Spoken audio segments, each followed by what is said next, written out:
Ndabashuje cyane mwebwe mukurikira Faith Reporters. Ngewe basuza nitwa Rwamapera.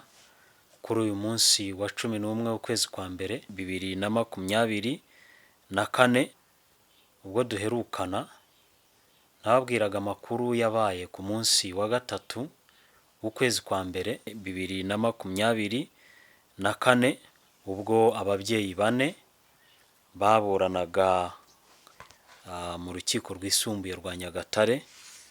Ababyeyi bakaba baraburanaga ku cyaha cyo kurwanya ububasha bw'amategeko. Aba babyeyi baturuka mu Karere ka Kayonza mu Murenge wa Mwiri, harimo uwitwa Esteri Mukamazimpaka, hakabamo uwitwa Elisabeth Tuyigane, hakabamo Genevieve niko bahoze na Edisa Ngendahimana. Aba bose bakaba baturuka mu Karere ka Kayonza, mu Murenge wa Mwiri, mu Kagali ka Kageyo. Hanyuma imidugudu ni ibiri, harimo Rwisirabo na Rugeyo. Muri iyo midugudu ariho aba bantu baturuka. Ubushinjacyaha bwasobanuye impamvu bubarega ko ari abantu barwanya ububasha bw'amategeko. Ikintu cya mbere nacyo cyagaragaye cyane aricyo ubushinjacyaha bwavugaga, nuko aba bantu rwose ngo bari baranze inkingo za COVID, kandi bakagenda banabibwira abantu ko abantu badakwiriye gufata cyangwa guhabwa izi nshinge za COVID. Umucamanza yari yaravuze ko aba bantu bazacirwa urubanza ku munsi wa 9 w'ukwezi kwa mbere 2024, kandi koko niko byagenze. Kuri uwo munsi aba bantu baciriwe urubanza. Rero muri make ntabatindiye, urukiko rwasanze ko aba babyeyi uko ari bane ari abantu barwanije ububasha bw'amategeko. Icyaha rurakibahamya, rubacira urubanza rwo gufungwa imyaka 6 buri umwe. Ni ukuvuga ngo aba bantu bane bagiye kumara imyaka 6 bari mu nzu y'imbohe cyangwa gereza, bafunze kubera icyaha cyo kwanga inkingo no gushishikariza abandi kutazakira cyangwa kutazemera. Ariko nta yandi makuru arenze ayo ngayo. Makuru uko byagenze narabibasobanuriye mu rukiko, ndetse video irahari hano kuri Faith Reporters, kandi na link yayo irahari nayishyize munsi y'iyi video. Mushobora gukurikirana kuko nasomye akantu ku kandi nk'uko mu rukiko byagenze. Ariko hari icyo nshaka kubabwira nk'umunyarwanda.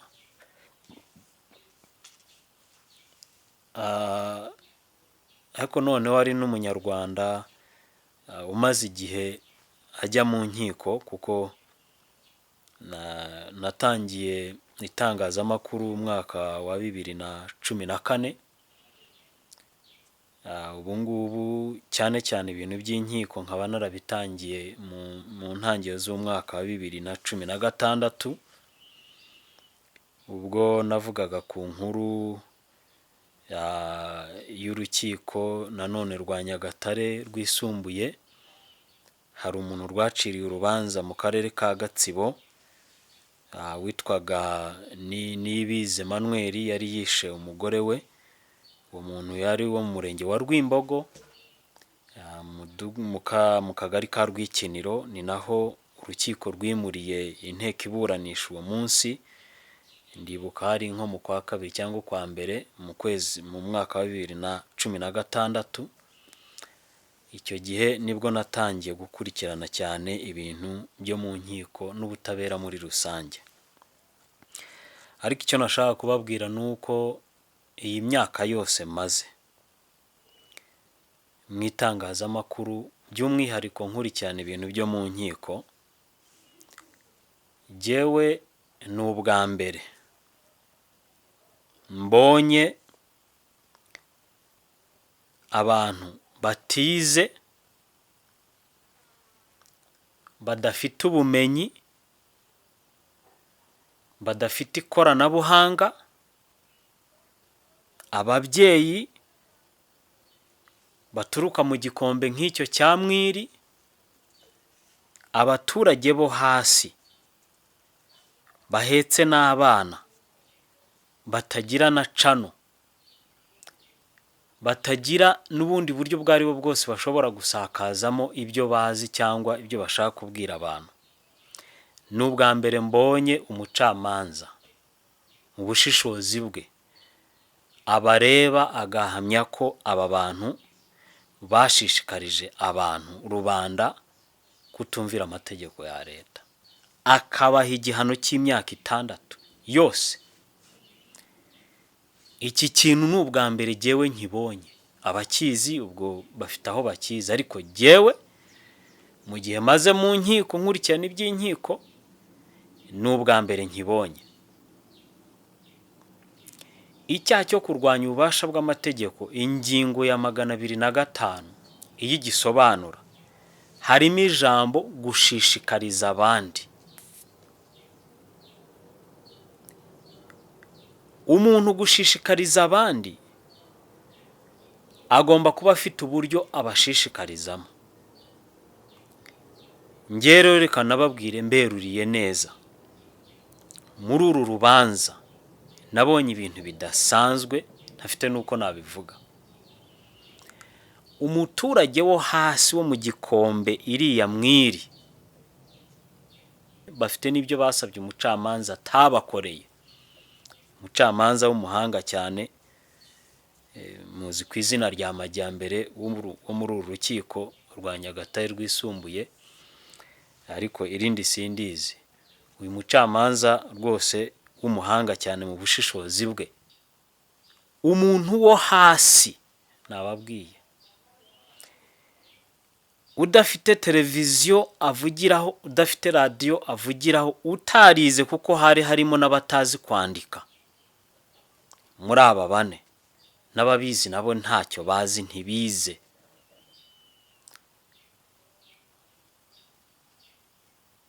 Udafite uburyo ashobora kusakazamo ibyazi, ibyo aregwa, akaba yarabyutse gusa mu gitondo akabwira abaturage bagenzi be ko abifuriza kwihana no kubabarirwa ibyaha, ariko uyu muntu ngo n'ubuyobozi bukamukoraho raporo ko ari umuntu wabujengereje, wabubujije amahoro. Ubuyobozi bwo muri aka gace, banyarwanda, niki kijya mbere? Icya kabiri kidasanzwe nabonye muri uru rubanza,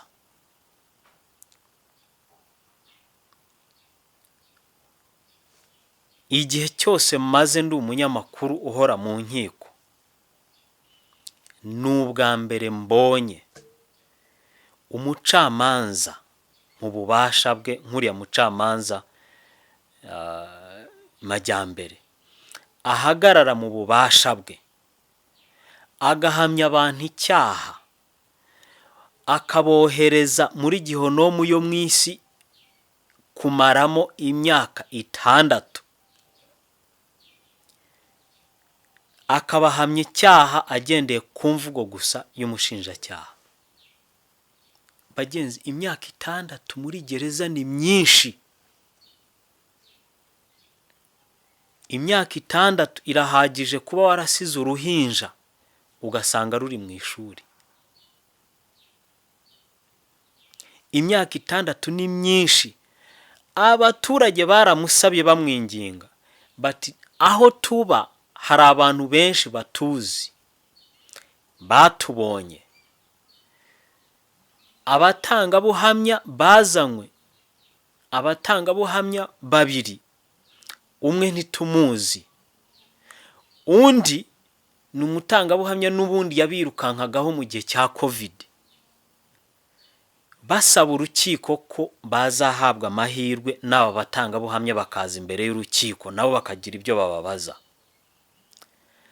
Urukiko icyo ntabwo rwabikoze, bakaba baramusabye ibyo byose. Bavuga ati naho twabwirije n'ibyo twavugaga hari abantu benshi, haza abantu bahagarara ahangaha badushinze. Umucamanza mu bwenge afite, mu bushishozi afite, akaba atarashoboye gutegeka ko aba bantu baza, agashingira ku mvugo z'umushinjacyaha gusa, agaca urubanza akohereza abantu muri gereza imyaka 6. Uru ni urukiko rwisumbuye, nta nubwo ari urw'ibanze rwa Nyagatare.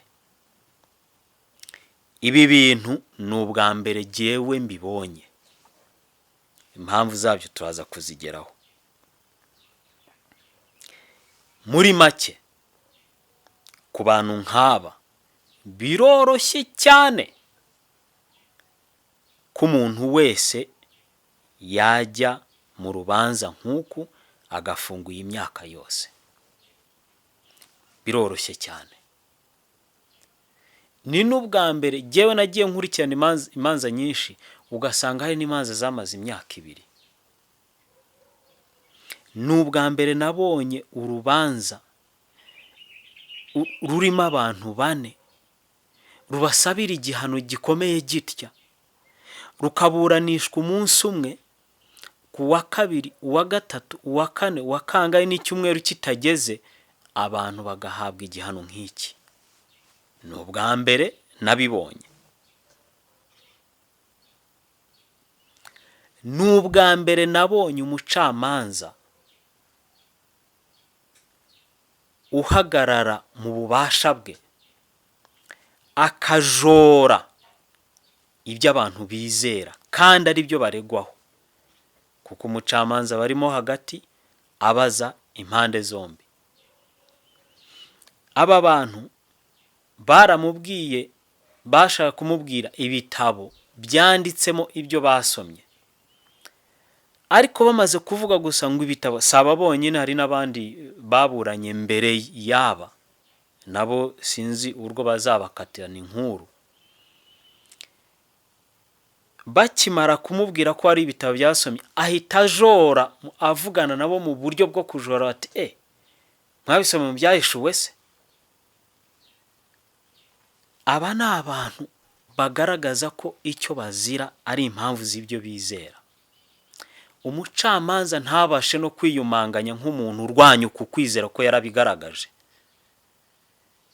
yarangiza akanabajora imbere y'abantu bose.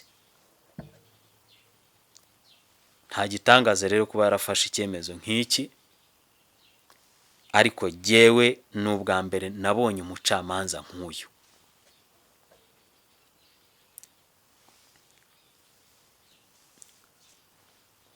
Ariko banyarwanda ndetse n'abandi bantu bose bo ku isi, iki kintu bakwiriye kukibaza. Ariko ubu kubera ko mvuga mu rurimi rumvwa n'abanyarwanda kurusha ahandi,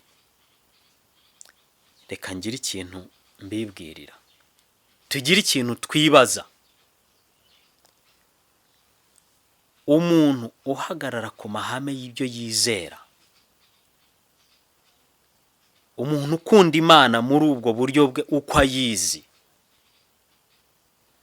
umuntu wanze urushingiye rwa covid, yakoze cyaha ki muri iki gihugu? Covid yararangiye, ntiyarwemeye, twakabaye tuvuga tuti turishima Imana ko abantu bacu batemeza inshinge ntabwo bapfuye. Ariko uko bigaragara, umuntu wese utaremeye urushinge rwa covid ni umukandida wa gereza uyu munsi, ni umunyabyaha mu gihugu, ni umwanzi w'abantu.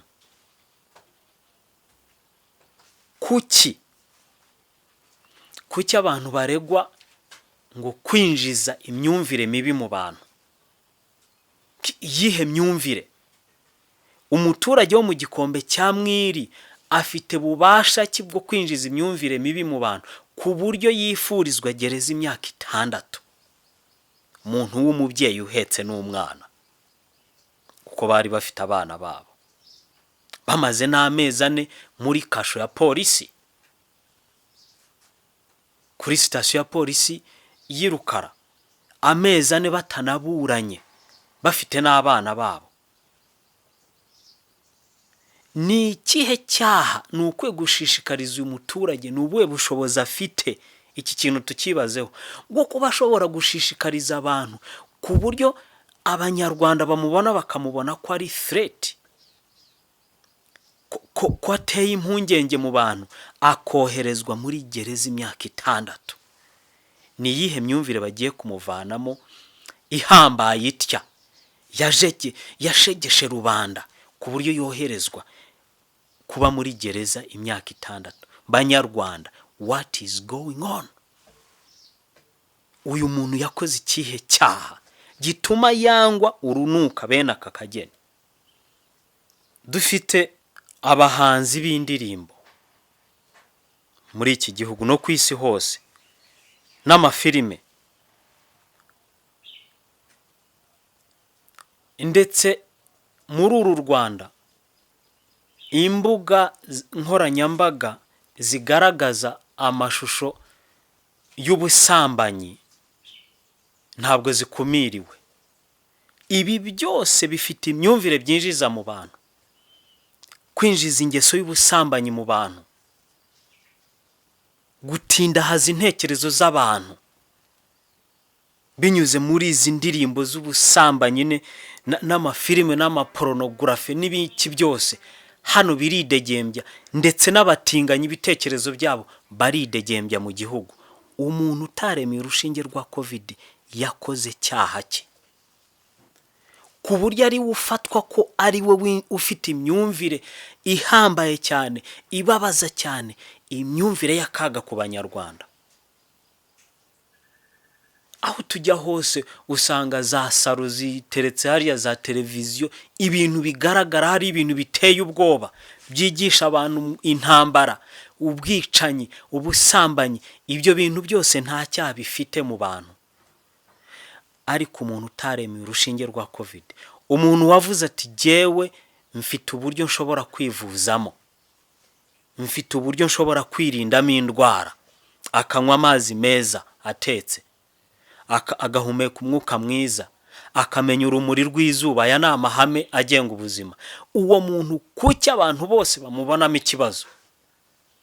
Hari ikijya mbere mw'abanyarwanda?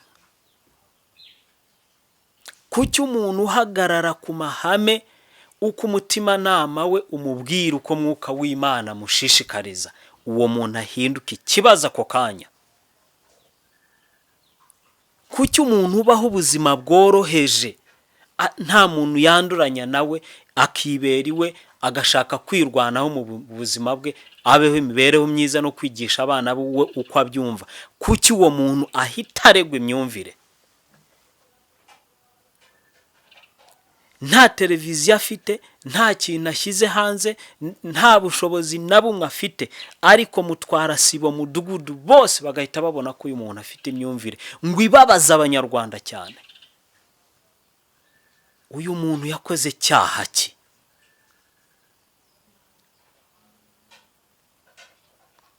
Umuturage wo mu gikombe cya Mwiri afite bushobozi ki bwo kwinjiza imyumvire mu bantu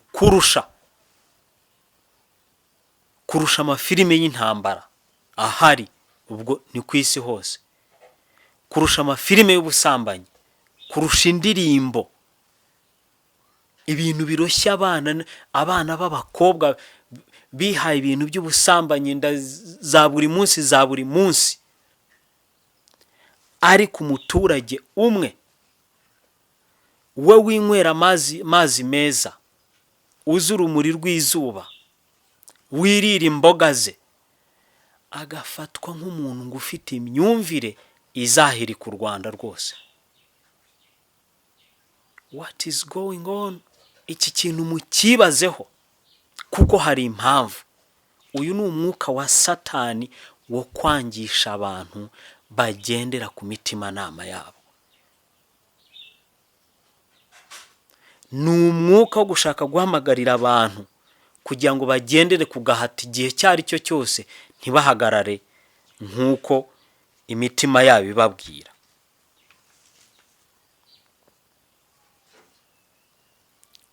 Kuki aba bantu ari bo baregwa mituweli? Mu banyarwanda bose badafite mituweli, kuki umuntu wavuye akavuga ati jyewe mu kibazo cy'ubuzima nk'ubu mfite imiti, akaba ataremeye ko aterwa urushinge rwa covid, akavuga ko hari amahame yo mu ijambo ry'Imana amushishikariza kwita ku mubiri we kuko ari urusengero rw'Imana, kuki uyu muntu ahita yangwa agahita aregwa ikibazo cyo kugomora abandi no kudatunga mituweli? Kubera iki? Niwe munyarwanda wenyine utayifite se?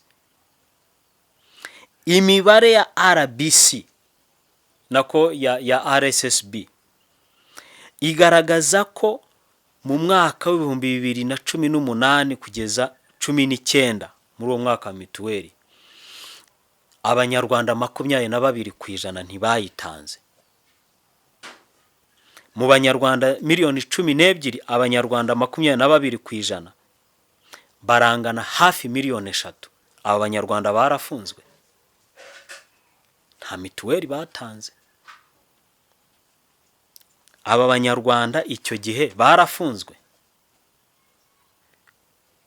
Mu mwaka w'2019 kugeza 2020 abanyarwanda 79% nibo batanze mituweli, 21% ntibayitanze. Nabo ni hafi miliyoni 3. Aba banyarwanda barafunzwe. Kubera iki umuntu ubuyobozi bumugiraho ikibazo kubera ko atafashe urushinge rwa covid? Ni ukubera iki? Ariko ikintu abantu bakibaze cyane, kuki ari uregwa iki cyaha kandi atari we wenyine? Nk'ubu ngubu abantu baregwa mituweli, uretse ko icyaba barega ngo bashishikarije abandi, ubushobozi bwo gushishikariza ubwo bwo n'urukiko ntabwo rubyitaho ngo rubisuzume, ariko n'urukiko ntabwo rubabaza, ntabwo rwibanda cyane kuba barashishikarije kuko nta bimenyetso bafite. Ahubwo icyo babarega ngo nuko bo ubwabo batayitunze, kudatunga mituweli, gufungisha umuntu imyaka 6. Ikintu abantu bakibazeho, what is going on? Kuki umuntu wubahiriza icyo umutima nama w'umubwira yabaye ikivume mu gihugu? Kubera iki? Kandi sano honyine, reka mbibire ku ibanga, n'ahandi hose ku isi niko bimeze. Abantu mudashobora guhumuka, mumenye icyo Satani akoresha abantu muri iyi minsi. Murayobye burundu butagaruka. Kubera iki umuntu nk'uyu ari ushinzwe iki cyaha? 2020 abanyarwanda 85 n'ibice 9, katubare 86 muri miliyoni 13 nibo batanze mituweli. Ni ukuvuga ngo miliyoni 1,800,000, hafi miliyoni 2 z'abanyarwanda nta mituweli batanze. Aba banyarwanda barafunzwe, baburaniye mu zihe nkiko kuri iki cyaha. Ariko iyo ubona bavuga umuntu ngo abafite imyumvire, itangazamakuru nza abantu b'abanyamakuru ubona nk'aho bakabaye basobanutse, ariko mu bwenge nta kintu kibereyemo, ntashobora gusesengura ikijya mbere, akajya hariya agashinja aba bantu ngo ni abanyabyaha, ngo bafite imyumvire. Umuturage wo hasi ashobora ate gushinjwa ko ari we uhinduye ngo imyumvire yose y'abanyarwanda? Ese aba banyarwanda batatangaga mituweli icyo gihe babitewe nuko hari umuturage wo mu gikombe cya Mwiri wababwiye ngo ntibazitange? iki kintu twese tukibazeho kandi tugira icyo dusobanukirwa muri iyi minsi. Imibare yindi sinayijyamo, ni ibintu byinshi, ariko ikigaragara nuko hari abantu bagenderewe muri iyi minsi. Ntabwo ari ikibazo cya mituweli, kuko abatayitanga ni benshi. Umuntu arashinjwa ngo kuvana umwana we mu ishuri. Iyo dufashe imibare ya Mineduc, irahari ku rubuga rwa Mineduc, Minisiteri y'Uburezi, mu mashuri abanza abana bangana 5%, ni ukuvuga ngo abana bagera mu 200,000 bava mu ishuri buri mwaka muri primary. Abana 26, 2016 kugeza 2017, 5.6% mu mashuri abanza gusa. Ntabwo navuze mu mashuri yisumbuye kuko bavamo benshi, ariko navuze mu mashuri abanza gusa.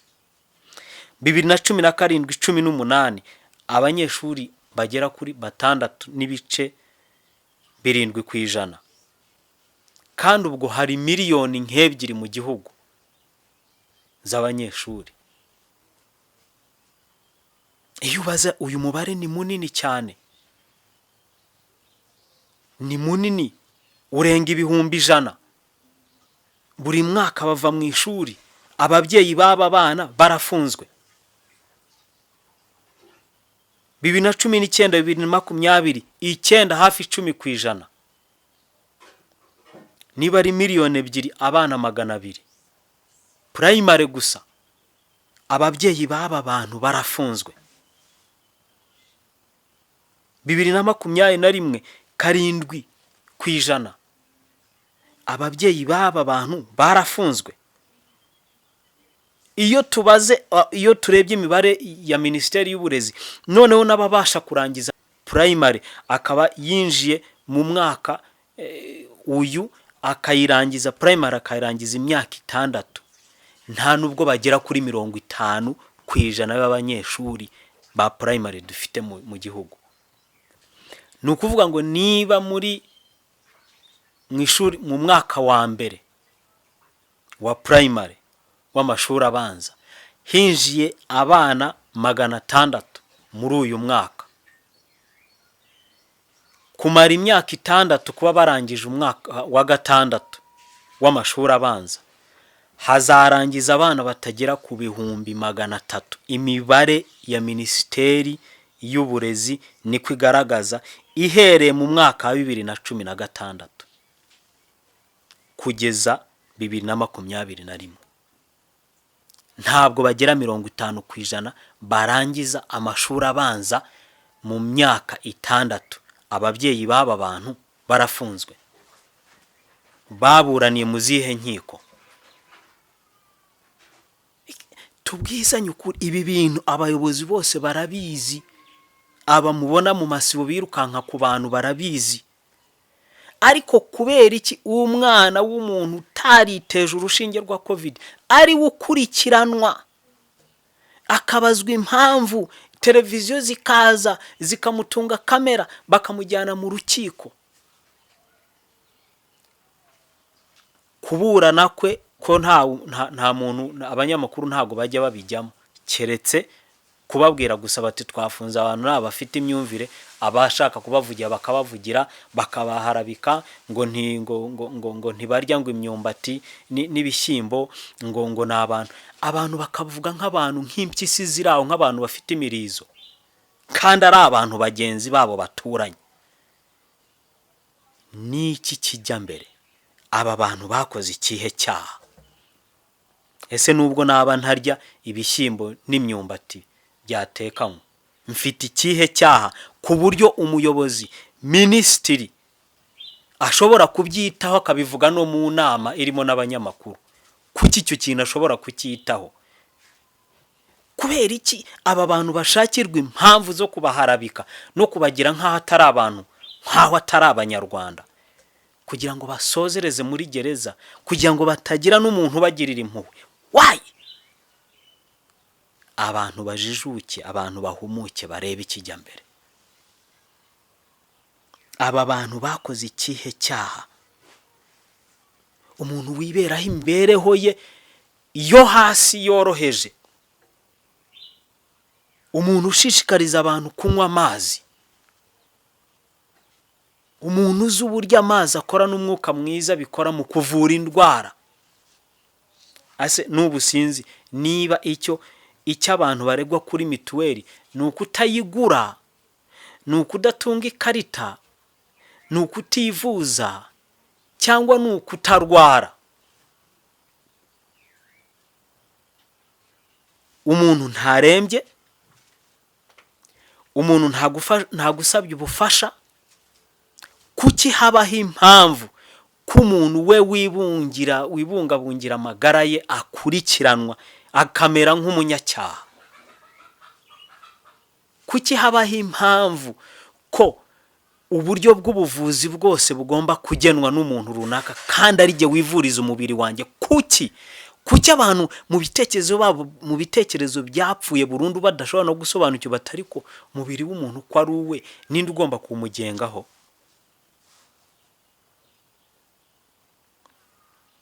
Kuki jyewe umuntu ahagarara imbere y'urukiko akavuga ati jyewe nywa amazi meza, mpumeka umwuka mwiza, ngira ntya, ibi nibyo byankingiye indwara? Kuki icyo ngicyo kidashobora kumvwa hakumvwa ko umuntu agomba kuba afite ikarita ya mituweli? Yego kuba uyifite ni choice y'umuntu. Kuki gihinduka ko ari icyaha gishobora gutuma umuntu yoherezwa imyaka 6 muri gereza? Ni ikihe cyaha aba yakoze? Ibisambo ntibirenze imyaka 2. Nta nubwo bisubiza abantu inyuma kurenza abangaba, ngo aba bantu bafite imyumvire ngo mibi cyane, ngo yatuma umurenge wose ugurumana.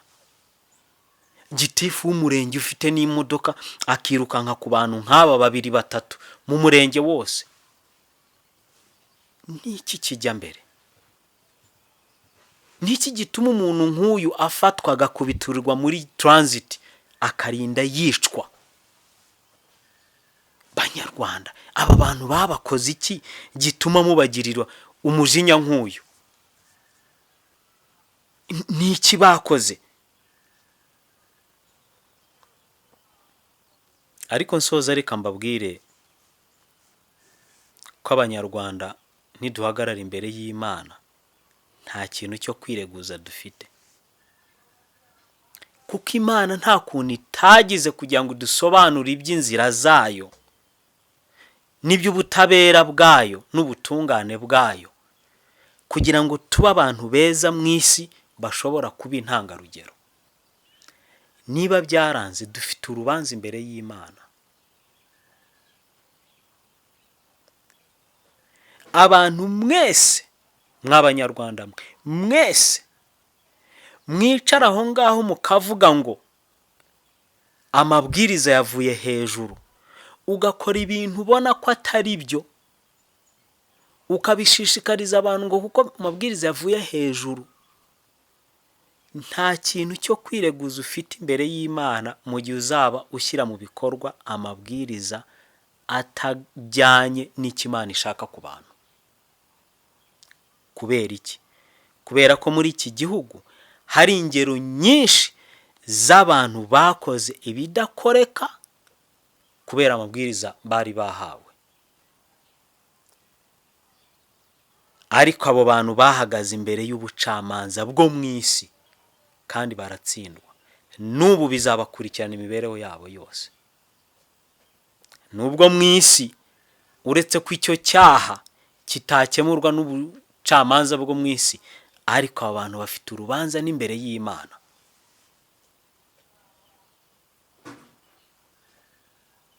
Mw'abanyarwanda mwe mwasobanukiwe n'iki Imana ibashakaho? Umuntu utariteje urushinge rwategetswe na WHO, kuki ushobora kumwirukankaho utaremeye no kumusinyira? ari wowe ufite ubushobozi, ari wowe wize, ari wowe ufite laboratoire ishobora gusuzuma ibigize urushinge, ariko ukamuhata gusinya, yagira impungenge agahinduka ikivume. Umuntu yakoze ikihe cyaha?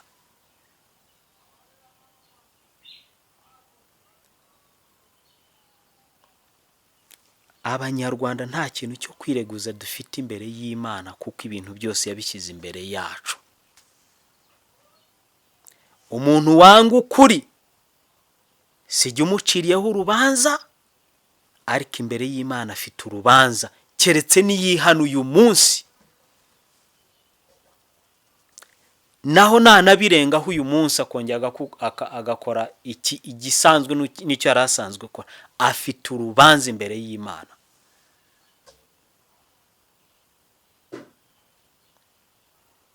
Mugenzura uburyo gacaca zakozemo, mw'Abanyarwanda mwitegereza neza uko ibintu byababereye imbere yanyu. Umuntu agahabwa amahirwe kugira ngo agende yirege, avuge ibyaha yakoze. Ubu ni uburyo kagenzuza Imana igenzuramo imitima y'abantu.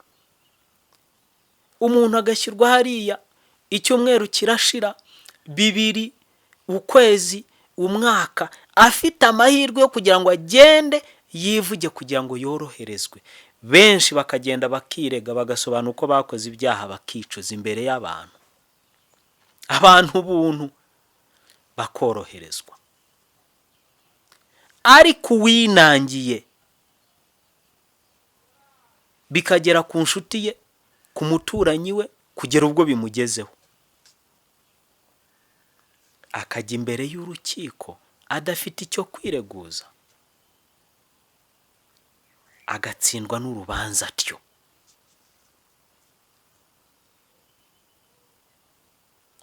Kuki abantu tudatinya Imana? Kuki tudashobora kuvuga tuti nyamara amahoro ku giti cy'umuntu niyo umunyarwanda wese akenewe? Mureke kwimika ikintu cyitwa icyiza rusange, kuko kiricisha igihe cyose, kuko gisoza abantu bari mu karengane.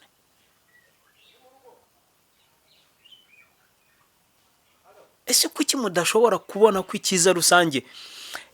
Murebe abantu bisararanze hano mu gihugu inshuro zingahe bakorera icyiza rusange, baragize bate, bahutaza uyu bahutaza uriya, bari hehe? Ugasanga ejo bundi yambaye iroza kandi yarakoreye icyiza rusange, yishyizeho Mwamenye ko iyo umuntu akoze ikintu giturutse mu mutima we, akagikora yitonze n'ubushishozi, ko ari we muntu ugira amahoro, ko ari we muntu uba uri mu kuri kurenza abandi. Ibyo mbibabwiye nka mwene wanyu ubafitiye impuhwe, kuko jyewe nzi ko imbere y'Imana abantu bose bafite urubanza. Keretse uyu munsi wumvise aya magambo, wisubireho. Niba uri umucamanza ukajya guca urubanza rw'abantu badafite n'ubushobozi bwo kwamamaza ibyo bazi, badafite n'ubumenyi, ukabacira urubanza rw'igihano imyaka 6, nk'aho bagiye ku maradiyo, batize batazi no kwandika, ukabashinja ko ari abantu bacengeza ngo imyumvire mibi mu Banyarwanda. Bariya abantu, umucamanza yaratinyutse aravuga ngo baroga abantu, ngo baroga rubanda, ngo niko uriya muntu yaroga nde mu bitekerezo koko?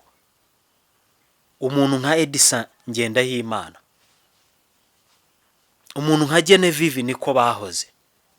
Ni uwuhe munyarwanda yaroga mu bitekerezo? Afite ubuhe bushobozi? Ese kuba ngiye ntaremeye urushinge rwa COVID nkanabivuga ko ntarwemeye ni icyaha? Ntabeshye. Ni ikihe cyaha bakoze? Abafite ikihe cyaha? ko niyo ahagaze imbere y'umucamanza aramubaza nawe akabimubwira, none se ubwo aba yamamaje? Ibi bintu tubitekerezeho mwa banyarwanda mwe, dushake ubutabera muri twe, twubahe dutinye Imana, kandi Imana ntikorera mu cyiza rusange, kuko Imana ivugana n'umuntu ku giti cye. Twakirane nk'abanyarwanda, twirebe, twubahane, icyo umuntu wese yumva akwiriye gukorera umuryango we tucyubahe. Kuki abantu dushobora gufatwa nk'abasazi? Kuba jyewe hari icyo kintu cya rusange ntemeye nkafatwa nk'umusazi, nkafatwa nk'umuntu ushaka kugirira nabi abantu banjye, ubafitiye imbabazi se kundusha n'abawe? Mwa banyarwanda mwe, tudahuguka tukareka kugenda ku cyiza rusange, tukareka kuvuga ngo ni amabwiriza yavuye hejuru. Uri muntu ki niba udafite ubwenge bwo gusesengura? Ntimuzongeye no kuvuga ngo amabwiriza yavuye hejuru. Sesengura ikintu ucyumve, niba ayo mabwiriza yavuye hejuru, naho hejuru ntimujya mubasha kuhagaragaza. Niba yavuye hejuru ukayasesengura ukumva ari byo, jya ubikora uvuga ko ubikoze ku giti cyawe, kuko nikigira ingaruka uzakibazwa ku giti cyawe. Uzakibazwa ku giti cyawe, kandi n'imbere y'Imana uzahagarara imbere y'Imana ku giti cyawe. Bityo rero nta muntu n'umwe ushobora kwitwaza ko ari amabwiriza. Icyo ni kimwe. Nta muntu n'umwe ushobora kwitwaza ko atamenye. Ibyo ni bibiri, kandi mbimubwiye uyu munsi. Bitwaye iki abanyarwanda twubahanye? Bitwaye iki?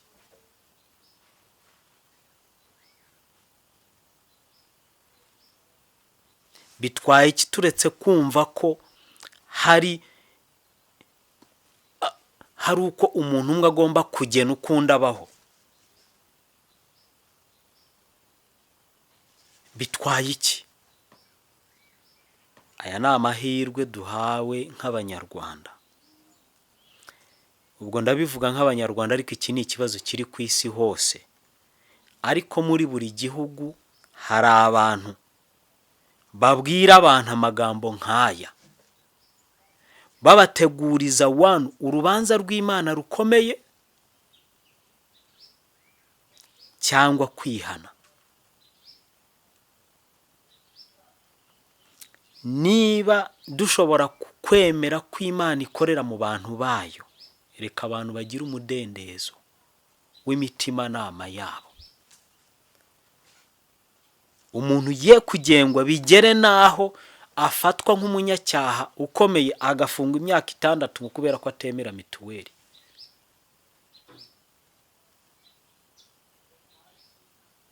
Ntiyanze ubuvuzi,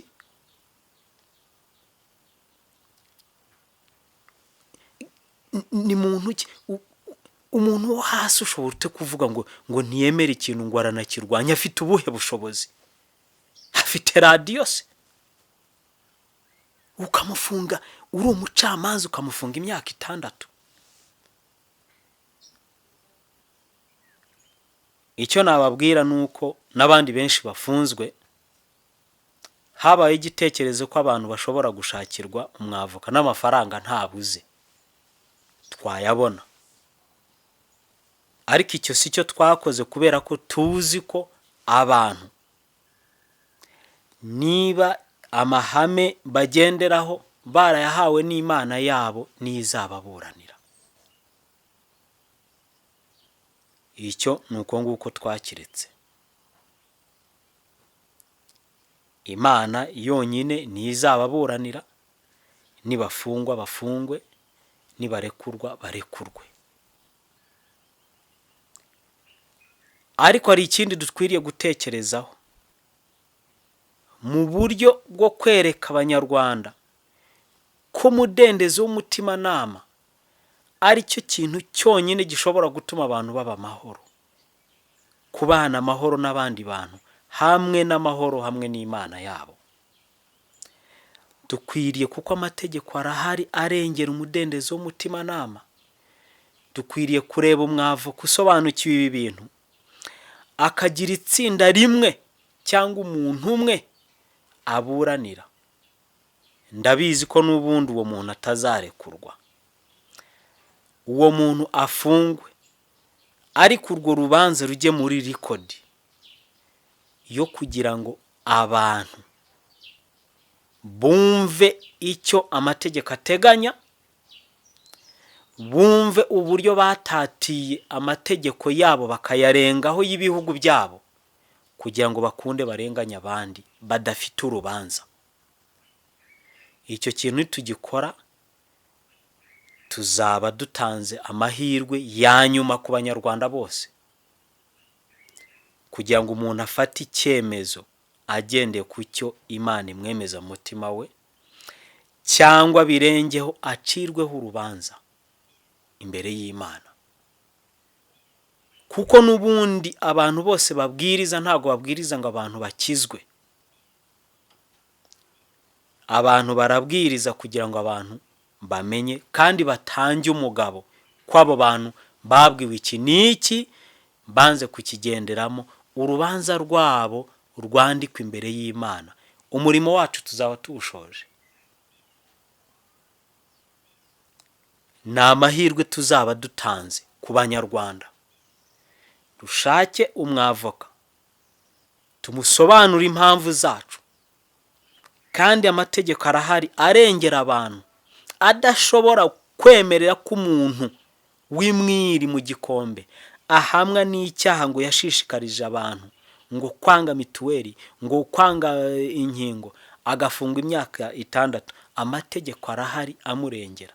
Aya mategeko asomwe mu nkiko, mu rukiko, hanyuma umuntu acirwa urubanza. Uretse ko n'ubu ngubu ababyeyi byo basobanuye birasobanutse, ariko noneho bikorwe n'umunyamategeko, nawe abisobanure mu buryo bw'amategeko ahari muri iki gihugu, noneho bigaragare burundu ko abantu barenze ku cyo amategeko ateganya, amategeko meza ashobora kubahesha amahoro, ko bayarenzeho bashatse kurenganya abantu bakurikiza umutimanama wabo, babarenganye uko bashaka, hanyuma urubanza rwabo rwandikwe imbere y'Imana. Tube dutanze umugabo birangire. Ndasaba Imana ngo ibi bintu bikunde, kandi ndasaba Imana ngo abanyarwanda bahuguke bagire icyo basobanukirwa muri iyi minsi, kubera ko Satani yarahagurutse kujijisha mu mayeri menshi, ariko agamije guteshamo abantu abanaba. Abantu bakangwa mu bihugu byabo, abantu bakangwa mu miryango yabo, kubera ko batakurikije icyo rusange rwavuze, nubwo cyaba ari kibi. Ndasaba Imana ngo itubashishe, ndasaba Imana ngo itwereke icyo gukora nk'abanyarwanda, kuko nta kwitagize kugira ngo tugaragarize iby'inzira zayo. Ariko nidukomeza kwinangira, dufite urubanza imbere y'Imana.